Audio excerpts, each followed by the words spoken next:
నా పేరు భార్గవ్ సాయి, బొబ్బిలి నియోజకవర్గం, విజయనగరం డిస్ట్రిక్ట్. నేను ఈరోజు మాట్లాడబోయేది ఉత్తరాంధ్ర జిల్లాల్లో అతిపెద్ద భూ కుంభకోణమైన విశాఖ ల్యాండ్ స్కామ్, విశాఖ భూ కుంభకోణం గురించి నేను మాట్లాడబోతున్నా. మా తాతయ్య గారి పేరు దాకారపు రాములు.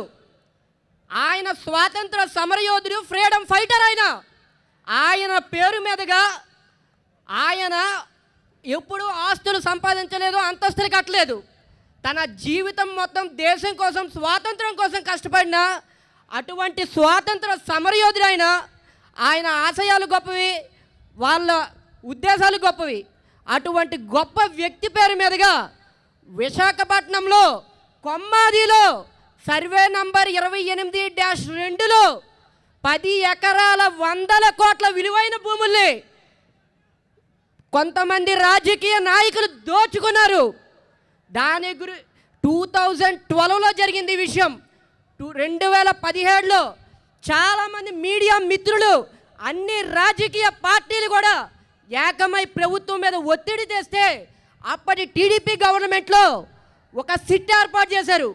తరువాత వచ్చిన వైసీపీ గవర్నమెంట్లో 2వ సిట్ ఏర్పాటు చేశారు. 2 సిట్లు వేసినా సరే 2 సిట్లు ఇన్వెస్టిగేషన్ కంప్లీట్ అయ్యి రిపోర్ట్ని కూడా గవర్నమెంట్లకు సబ్మిట్ చేస్తే గవర్నమెంట్లు ఏం చేస్తున్నాయని మేము ఇప్పటి వరకు ప్రశ్నిస్తున్నాం. ఎందుకు గవర్నమెంటు దాని మీద సిట్ నివేదికను బహిర్గతం చేయట్లేదని అడుగుతున్నాం. గవర్నమెంట్ ఎందుకు ఆ దోషులను శిక్షించట్లేదు?